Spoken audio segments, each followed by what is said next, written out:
Assalamu alaikum. Good evening, ladies and gentlemen.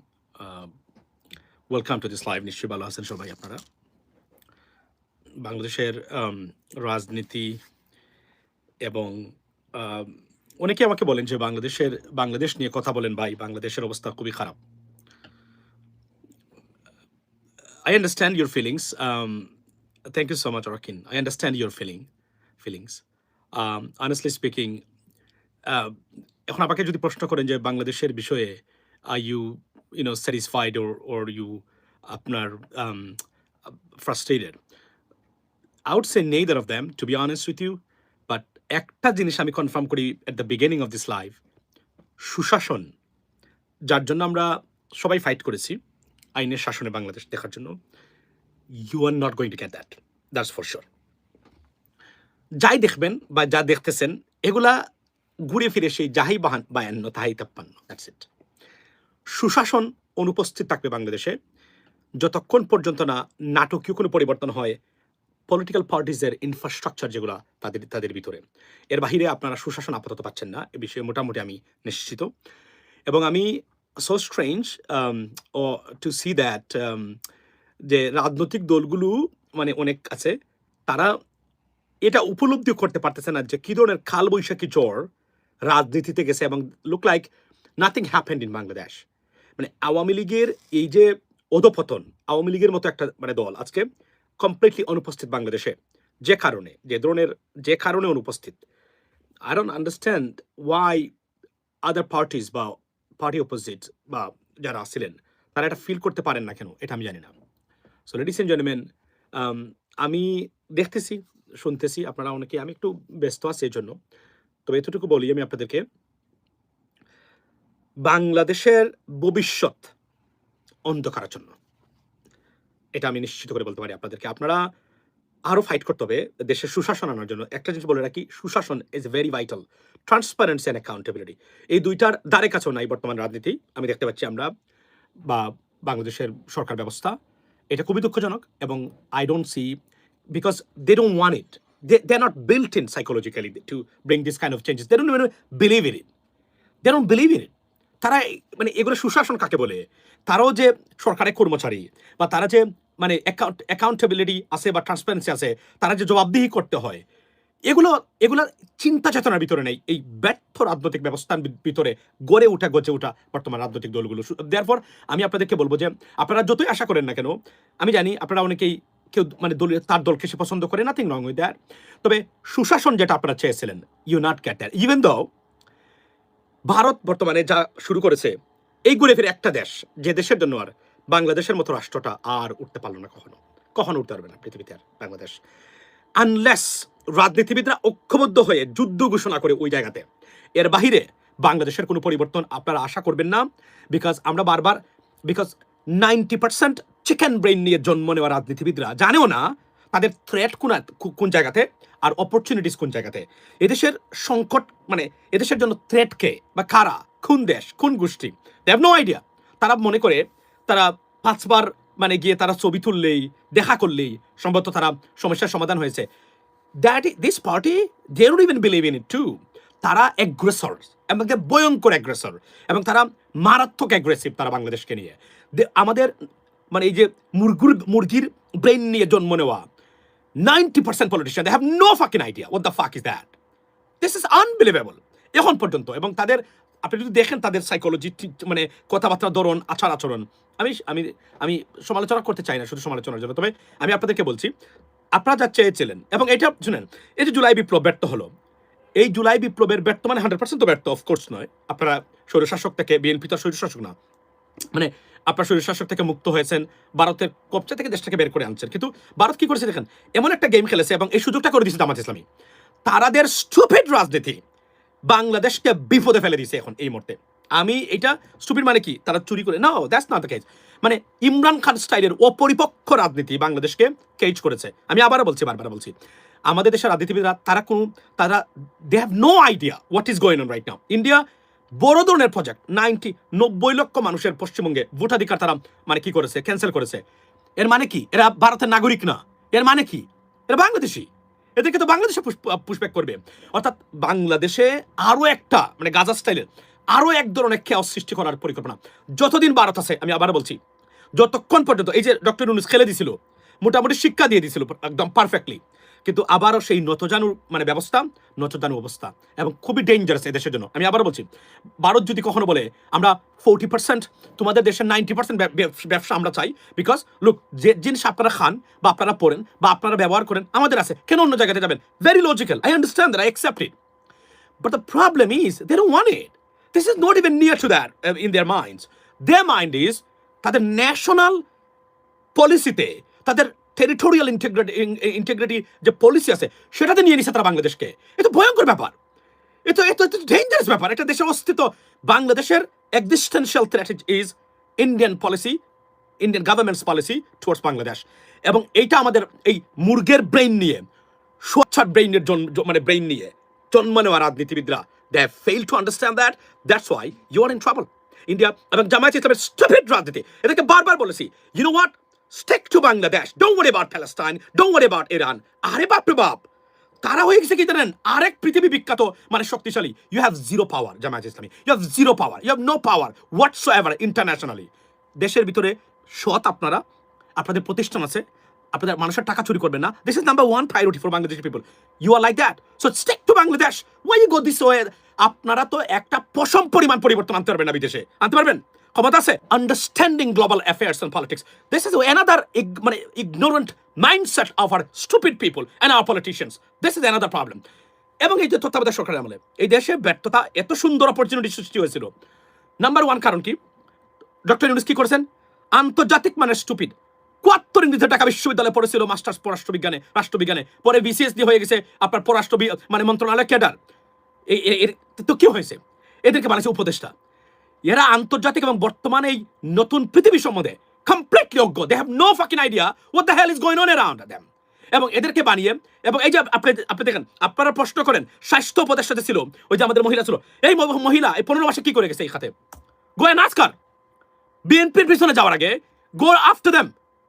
Mahfuz তথ্য উপদেষ্টা ছিল, সে কি করেছে? তার অবদান কি? এই যে স্টুপিড লোক জীবনে ভারতে যায় নাই বা আপনার এই যে কোন দেশ ভ্রমণ করে নাই, এদেরকে উপদেষ্টা বানিয়েছিলেন, এদের অবদান কি? আসিফ মাহমুদ, সে বড় রাজনীতিবিদ হয়ে গেছে, তার অবদান কি?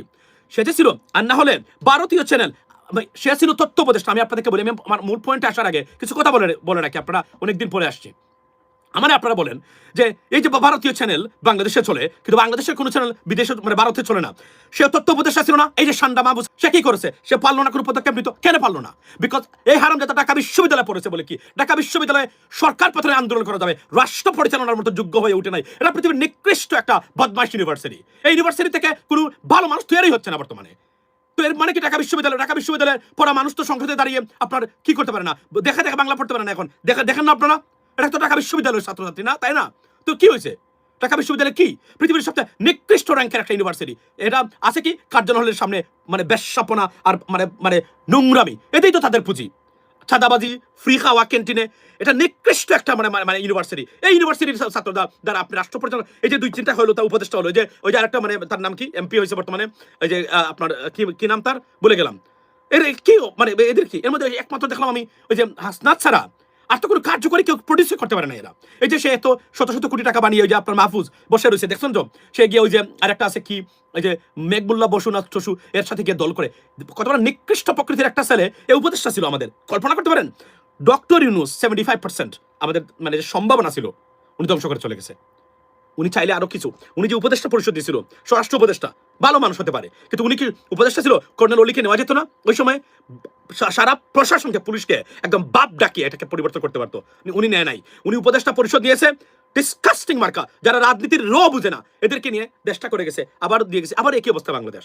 এবং এখন সবচেয়ে বড় জিনিস হলো যে ভারত, তারা তো মানে ভারত এমন একটা প্রজেক্ট নিয়ে এগুচ্ছে এখন এই মুহূর্তে, এবং তারা কাকে ফলো করে আপনারা জানেন তো? মধ্যপ্রাচ্যের একটা দেশ, এদেরকে ফলো করে সম্পূর্ণ তারা বাংলাদেশে ইমপ্লিমেন্ট করে, সম্পূর্ণ জিনিস তারা করে। So this is Bangladesh. You have no remedy, guys. You can't get free. I mean, honestly speaking, I mean, if you want to set yourself free from this kind of aggression, you have to do something. এবং আমি তো দেখি যে সম্ভাবনা, একটা সম্ভাবনা বা বিপ্লবের সম্ভাবনা বা একটা জাতি তৈরি হয় বছরের পর বছর, ডেকেডস আপন ডেকেড কাজ করে। আমরা সেটা করেছিলাম এবং দেশটা স্বাধীন হয়েছিল। সবাই ঐক্যবদ্ধভাবে টাকা পয়সা বিদেশে রেমিটেন্স বন্ধ করা থেকে শুরু করে বিদেশিদের সাথে লবিং করা, কি না করেছি আমরা সবাই মিলে আজকে এই দেশটাকে, মানে এবং আমাদের আরো কিছু সোশ্যাল মিডিয়া অ্যাক্টিভিস্টরা উগ্রতা এমনভাবে ছড়িয়েছেন, এই সব কিছু মিলে তারা কোনো ভবিষ্যৎ পরিকল্পনা নিয়ে কোনো কাজ করেন নাই। তারা তাদের ব্যক্তিগত স্বার্থ আর উগ্রবাদ ছড়িয়েছেন, যার ভবিষ্যতে কনসিকুয়েন্স আছে। ইন্ডিয়া যেটা সুযোগ নেবে বিন্দু মাত্র তারা কল্পনা করেন নাই। এবং আমি আবার বলি, এই যে কয়েকটা ঘটনা, এই ঘটনায় বাংলাদেশকে ভারত বলে একটা ক্ষেত্রে আপনি বিএনপির বিপক্ষে আপনার বিরুদ্ধে যাবেন, বিএনপির বিরুদ্ধে গিয়ে মানে আপনার রাষ্ট্র ক্ষমতা কাকে আনতে চান? জামাতকে বাংলাদেশের রাষ্ট্র ক্ষমতা আসতে দেওয়া হবে না। আমি বারবার বলছি, এটা পেন্টাগনে they banned, they blocked, state ডিপার্টমেন্টে Jamaat blocked to take power. That is the bottom line, you have to understand. আমি এটা বলতে চাই না, আমি আবার বলছি আপনাদেরকে, বাংলাদেশে জামায়াত ইসলামকে রাষ্ট্র ক্ষমতা আসতে দেওয়া হবে না। 99.9% ভোট যদি পায় জামাত, বাংলাদেশে দেখবেন আরেক দল চলে গেছে, দেখা যাচ্ছে তারা জিতে গেছে। আমি বারবার বলছি আপনাদেরকে, মানে you have to understand this theory. আপনারা ইমোশনাল, আই আন্ডারস্ট্যান্ড, আপনারা ভোট দিবেন কিন্তু তারা ক্ষমতা যেতে পারবে না। এটা নিয়ম, এবং এটা তারা সৃষ্টি করেছে, তারাই ভুল করেছে, তাদের কারণেই আজকের এই পরিণতি। আপনারা নিজ এখন যদি আপনি মনে করেন বিএনপি খারাপ, তো বিএনপির বিকল্প দল তৈরি করেন, বিএনপি পরে কে আসবে? এখন বারবার যেটা করতেছে জামাতকে, তারা এইভাবে তারা প্রমাণ করেছে এরা হামাসপন্থী, এরা ইরানপন্থী, এরা এই সেই সবকিছু মিলে তারা এমনভাবে তারা মানে ভুল রাজনীতি করেছে, স্টুপিড রাজনীতি, যে তাদেরকে আর বিকল্প রাজনৈতিক শক্তি হিসেবে বাংলাদেশে যেন উঠতে না পারে, তারও কাজ শুরু হয়েছে অলরেডি। এতে দেখা যাচ্ছে যে এই যে ক্লিন ইমেজের আওয়ামী লীগকে পুনর্গঠন চলছে, দিস ইজ দ্য ডাইরেক্ট। আমি কিন্তু মাসের পর মাস আমি আপনাদেরকে শেয়ার করে দিচ্ছি, বলে দিচ্ছি যে এই স্টুপিডদেরকে বলেন তারেক রহমান জবাব দেয় ইরানে হামলা কেন। এই স্টুপিডরা এখন যে কাজটা করেছে, তারা করে কি করেছে জানেন? আওয়ামী লীগকে বাংলাদেশে পুনঃপ্রতিষ্ঠা করবে জামাত, এবং এই সুযোগটা তারা ভারতকে করে দিয়েছে। ফ্যান্টাস্টিক। আমি বারবার বলছি, don't go over there, this is a red line for you, you got a problem, you got a lots of problem. আমি বারবার বলছি নাম চেঞ্জ করে মৌদুদি সাহেব এগুলো বাদ দিয়ে I have no problem. But the problem is এই যে এখন পর্যন্ত গতকাল দেখলাম বিএনপির একজন লোক মানে রাজাকার বলে কত কিছু, 54 বছর পরে এই ভয়জন আমাদের রাজনীতিতে কে রেখেছে? জামায়াত ইসলামী তারা রেখেছেন। এটা পরিবর্তন করা দরকার। সরি, আপনারা কেন এটা রাখবেন? এখন এই যে এগুলা রেখেছেন, এই সুযোগটা আপনারা করে দিয়েছেন। আর না হলে আপনাদের এখানে কেউ কি এখন রাজাকার, কেউ কি মুক্তিযুদ্ধ বিরোধী করে, মানে মুক্তিযুদ্ধে মানে যুদ্ধ করেছে পাকিস্তান পক্ষে? নান অফ দেম, জন্মই হয় নাই। আপনারা কেন এই কলঙ্ক নিচ্ছেন এখন? It has to be change. আমি বলছি সব কিছু ঠিক আছে, শুধু নাম পরিবর্তন করে বাংলাদেশি ফরম্যাটে সব কিছু করেন। তাহলে আপনারা কি করবেন?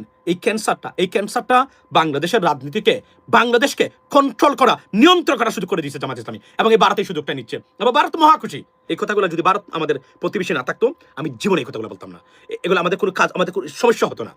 সমস্যা হলো ভারত এমনভাবে বাংলাদেশকে তাদের পরিস্থিতি নিয়েছে, বাংলাদেশের উন্নতি তাদের অবনতি।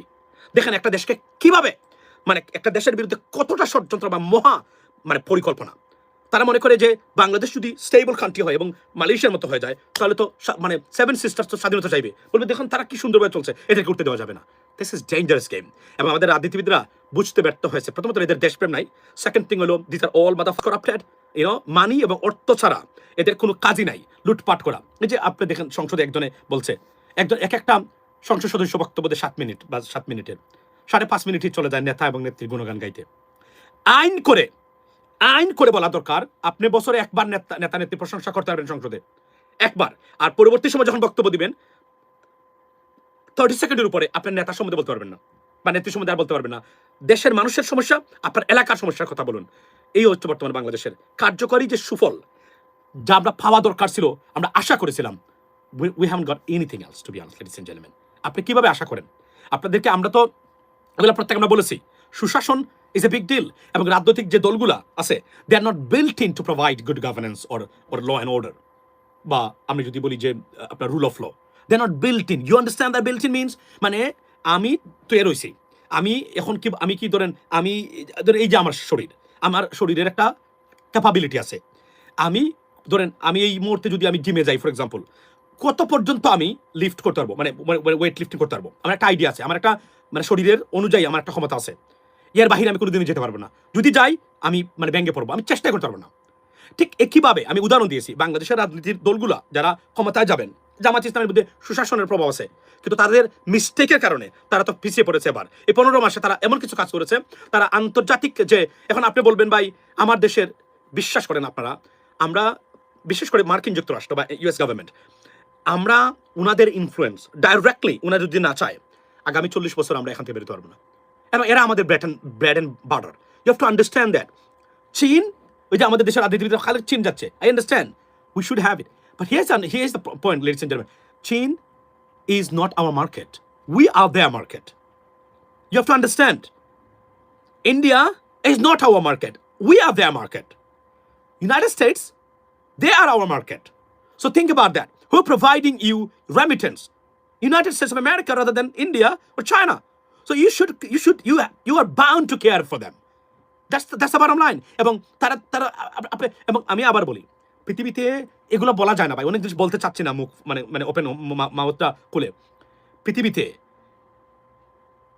আপনার কিছু প্যাটার্নের নাম রাজনৈতিক দলের, বিশেষ করে বাংলাদেশের মতো জায়গাতে যেখানে ভারতের উপস্থিতি, আপনি এখানে সাপোর্ট করতে পারবেন না। ইটস ওভার, ইটস গন। এবং আপনি যতই এই যে ইরান যুদ্ধ, আমি যে যুদ্ধের জন্য আসলাম এখানে কথা বলার জন্য, এই যে ইরান যুদ্ধ হচ্ছে একটু পরে আলোচনা করতে চাই। ইরান এই যুদ্ধ, এটা আমি আপনাকে আজকে কনফার্ম করে বলতে পারি, এখানে আর যুদ্ধ করে সমাধান আর নাই। It's over. একটা সমস্যার সমাধান বা একটা রেজলিউশন বের করতে হবে, which is under processing right now. Pakistan, praised by almost across the board in this world, United Kingdom to European Union to the United States, এবং প্রেসিডেন্ট ট্রাম্প সেদিন আপনি আসিফ মুনির সম্বন্ধে কি বলেছেন আপনারা দেখেছেন। তারা মানডে, একটু আগে লেটেস্ট খবর, মানডে দ্য সেম ডেলিগেশন বা আপনার they are coming back to Pakistan, Islamabad. এবং আমি মনে করি একটা আলোচনার পথ এখানে মানে আপনার শুরু হচ্ছে। এবং president Trump even he doesn't want to talk about it. For example, yesterday একজন সাংবাদিক জিজ্ঞেস করেছিলেন যে আপনার এই যে 3টা শিপকে তারা মানে আপনার আক্রমণ করেছে ইরানিয়ানরা স্ট্রেট অফ হরমুজ দিয়ে যাওয়ার সময়, প্রেসিডেন্ট ট্রাম্প বলছেন আউট। উনি এই কথাই শুনতে চান নাই এবং একটা উত্তর দিতে চান নাই। তো what does it tell you? It does tell you that তারা এখন আর কথাবার্তার মাধ্যমে এটাকে তিক্ততা বাড়াতে চাচ্ছেন না, তারা একটা সমাধানের পথ করছেন, অর্থাৎ উনি বিরক্ত, এই বিষয়ে কথা বলতে চাচ্ছেন না। সো বোঝাই যায় যে they have set their mind that they have to have a path or solution to end this conflict, or this serious dangerous movement by these trials. So একটা সমস্যার সমাধান এখানে আসবে। ইরান এখন উঠে আসছে, আপনাকে বলি, ইরান একটা পাওয়ার, রিজিওনাল পাওয়ার হিসেবে উঠে আসছে। ইরানের এই টিকে থাকা, এটা কিন্তু প্রেসিডেন্ট ট্রাম্পকে আমি তো মনে করি ইরান ধন্যবাদ দেওয়া দরকার। আগে ছিল তার একটা দেশ, এখন তো একটা রিজিওনাল পাওয়ার হিসেবে উঠে আসবে ইরান এই যুদ্ধের পরে, বিকজ এটা তো তখন এন্টায়ার মধ্যপ্রাচ্য তারা নিয়ন্ত্রণ করবে, এই বিষয়ে কোনো সন্দেহ নাই। ওয়াই? বিকজ এই সুযোগটা প্রেসিডেন্ট ট্রাম্প করে দিয়েছেন তাদেরকে এখন এই মুহূর্তে, বিকজ তারা they showed the guts, the power, they can beat anyone. And now beating means, look, infrastructure destructions.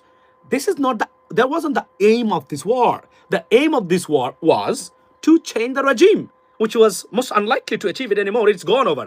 এবং reinforcing their capabilities right now within this during this ceasefire time. So everything is gone. এবং এই যুদ্ধ কোনোভাবে আর যুদ্ধের মাধ্যমে স্থল যুদ্ধ হবে না, কারজ আইল্যান্ডও যাওয়া হবে না, সব কিছু শেষ। এখন একটাই আলোচনার মাধ্যমে পাকিস্তান ডুইং এক্সেলেন্ট জব, এবং পাকিস্তানকে সবাই ধন্যবাদ দিচ্ছে, এবং ভারতীয়রা জলে পুরো সরকার হয়ে যাচ্ছে, নামও নিতে চাচ্ছে না তারা আসিফ মুনিরের। সেদিন দেখলাম ওই যে একটা মেজর কি আছে আপনার গুন্ডা, বাংলাদেশকে নিয়ে অনেক অপপ্রচার করে সোশ্যাল মিডিয়াতে, সে বলতেছে আপনার মানে আসিফ মুনির ডাকাত ডাকাত ডাকাত।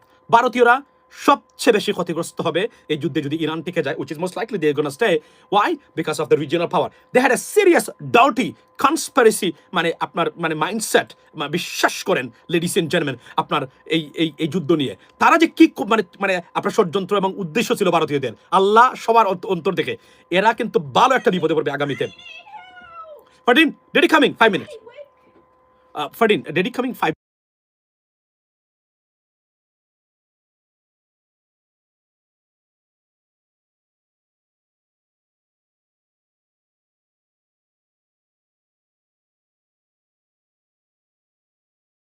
Shut the door, Baba. Shut the door. So, আপনি দেখেন, আমি বারবার বলছি যে পাকিস্তান মানে ভারত কি পরিমাণ ডার্টি খেলা খেলছিল। তারা চেয়েছিল কি জানেন? ইরানের পতন হবে, ইসরায়েলি গভর্নমেন্ট তারা ইরানকে নিয়ে নেবে, এরপরে তারা দেখো তাদের সবচেয়ে বেস্ট ফ্রেন্ড, তারা এই এরিয়াতে আধিপত্য বিস্তার করবে, মধ্যপ্রাচ্য পর্যন্ত তারা ভারত নিয়ন্ত্রণ করবে। দেখেন তাদের ডার্টি মাইন্ড। আর বাংলাদেশ সবচেয়ে ক্ষতিগ্রস্ত হওয়ার কথা ছিল, কিন্তু আল্লাহর হুকুম সম্পূর্ণ উল্টো হয়ে গেছে।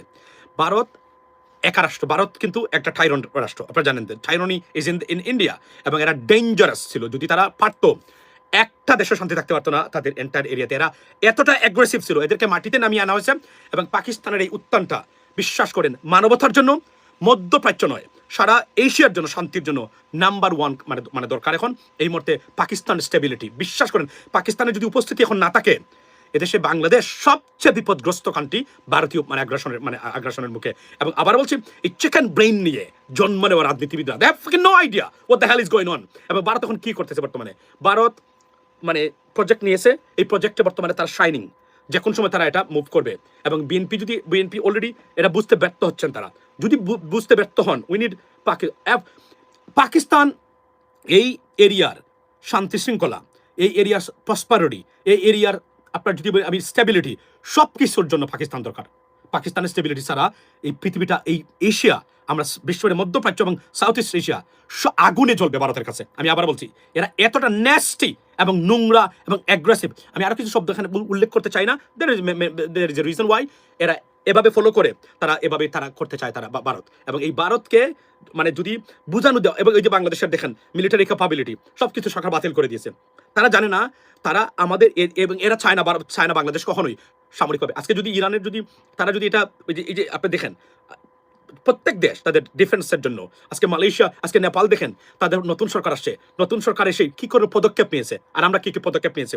সুশাসন নিশ্চিত হয়, একটা পদক্ষেপ এখন পর্যন্ত নেওয়া হয় নাই।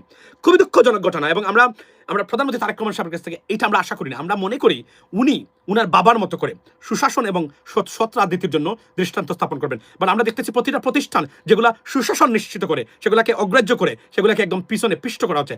খুবই দুর্ভাগ্যজনক এটা জনগণ সুযোগ পেলে, এখন প্রশ্ন হলো সুযোগ পেলে কাকে?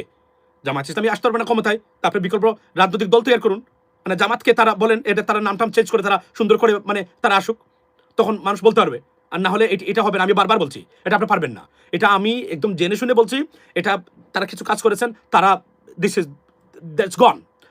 রাষ্ট্র ক্ষমতায় unless dramatic change in the US government's mind, তারা জামাতকে শত্রু পাবে না। তারা মনে করে না তাহলে ঠিক আছে, কারণ এখানে অন্য একটা পাওয়ার আছে, তারা এই পাওয়ারটার কারণে তারা দিবেন। এবং এই পাওয়ারটা আমেরিকাতে যে গভর্নমেন্টে আসুক না কেন, এই সফট পাওয়ারটা এখানে সবসময় বলবৎ থাকবে বলে। এবং এটা আসছেন, আপনারা খারাপ মনে করতে পারবেন, ইমোশনাল সিদ্ধান্ত নেবেন, আবারও আপনারা কি করবেন, আপনারা এই যে আপনারা ক্ষতিগ্রস্ত হবেন।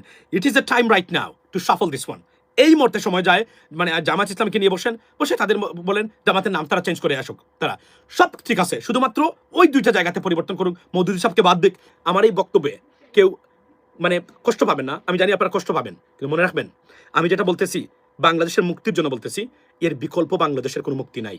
এবং আমার কাছে, আপনাদের অনেকের কাছে মনে হইতে পারে এটা কি rubbish nonsense, what this guy is talking about, bro. I've been talking about it for a long time, and you see it is being proved right now every single day. This is what happening, you know what I mean. এর বিকল্প আপনি কোনো কিছু চিন্তা করতে পারবেন না। আমি আবার বলছি, সমস্যার সমাধান আপনি বলেন বিএনপি খারাপ, তো বিএনপির বিকল্প কে এখন? আপনি যাদেরকে বিএনপির বিকল্প ভাবতেছেন, তারা ban to come to the power. 99.9% ভোটও বাংলাদেশের মানুষ দিলেও, that is the bottom line. না, আপনি এটা আশ্চর্য মনে হতে পারে আপনাদের কাছে, এটা আশ্চর্য মনে না যদি নাই হতো, তাহলে 54 বছর পরেও স্বাধীনতার, বা 55 বছর পরেও এত দরিদ্র একটা দেশ কিভাবে হয়? সরকারি হসপিটালে অ্যাম্বুলেন্স আছে, ড্রাইভার নাই। এটা কি কল্পনাতীত? এটা কি কল্পনা করা যায়? আজকে আপনি দেখেন, যেখানে জনসংখ্যার বিস্ফোরণ হচ্ছে বাংলাদেশে, সেই দেশে অ্যাম্বুলেন্স আছে, ড্রাইভার নাই। এই দেশ থেকে $235 বিলিয়ন পাচার হয়। এই দেশের করুণ দশা আপনি কল্পনা করতে পারেন? আর একটা উদাহরণ আমি আপনাদেরকে দিই, সুশাসন কতটা দূরে আপনাদের চেয়ে। ধরেন সংসদ সদস্য একজন দেখলাম, মেম্বার পার্লামেন্ট, উনি বলছেন আমরা মাননীয় স্পিকার, আমরা সংসদ সদস্য, আমরা মানুষের জন্য কাজ করি, গণতান্ত্রিক দেশ, আমাদের একটা অফিস নাই। It's just very legitimate question. সংসদ সদস্যর নিয়ম হলো, যদি তার 2টা থানা থাকে, প্রতি থানাতে তার একটা সার্জারি অফিস থাকবে। এটা আমেরিকাতে বা আপনি ব্রিটেনে গেলে আপনি পাবেন। আপনি সেখানে যোগাযোগ করবেন, অ্যাপয়েন্টমেন্ট নেবেন, নেক্সট টাইম যখন সংসদ সদস্য আসবেন তার সাথে দেখা করতে পারবেন। অ্যাপয়েন্টমেন্ট বেস হলেও ভালো, যেহেতু বাংলাদেশে সবাই গিয়ে হাজির হবে, অ্যাপয়েন্টমেন্ট বেস হতে পারে। তার সাথে কথা বলার সংসদ সদস্যর কোনো সুযোগ নাই, তার কন্ট্যাক্টের কোনো সুযোগ নাই।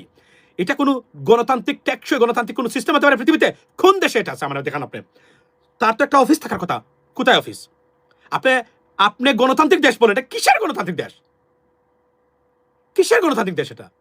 এটা কোনো গণতান্ত্রিক দেশ হতে পারে? সংসদ সদস্য তার একটা অফিস নাই, আছে কোথায়? ঢাকাতে, যেখানে সে থাকে, আপনার নেম ফ্ল্যাটে তাদের জন্য রাখা হয়েছে, বসবাসের জায়গা। এখানে কি সবাই আসতে পারবে? আমি একটা ছোট্ট উদাহরণ দিলাম, আমরা যে কতটা পিছনে সব দিক দিয়ে, আমরা যে কতটা ভঙ্গুর একটা রাষ্ট্র। প্রতিটা ক্ষেত্রে এই যে জ্বালানির মানে ব্যাপারে দেখেন, মানে 1 মাস আমরা চলতে পারি না জ্বালানি দিয়ে। বাংলাদেশের মতো বিশাল বড় দেশ জনসংখ্যার দিক দিয়ে, ভারতের মতো একটা শত্রুবাপন্ন রাষ্ট্র আমাদের মানে আমাদের প্রতিবেশী, বাংলাদেশের উচিত না অন্ততপক্ষে 2 মাসের জ্বালানির রিজার্ভের ব্যবস্থা সবসময় রাখা? যে কোনো সময় যদি কোনো ধরনের কনফ্লিক্ট হয় রাখা উচিত না? আর ইরান যুদ্ধ আমরা বারবার বলছি, আমি নিজে বলছি, আপনারা নিশ্চয়ই জানেন, আপনারা দেখেছেন এখানে যুদ্ধ হবে পৃথিবীতে। অষ্টম আশ্চর্য হবে যদি এই যুদ্ধ না হয়। আমি বলি নাই যুদ্ধ শুরু হওয়ার 3 মাস আগে বলেছি, 1.5 মাস আগে বলেছি, 1 মাস আগে বলেছি।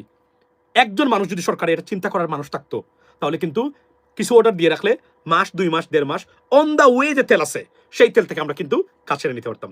আজকে বাংলাদেশের সরকারের কত বড় বদনাম, হাহাকার মানে তেলের জন্য। দাম বাড়াচ্ছে না সরকার, দ্যাটস নট আ ফ্যাক্ট।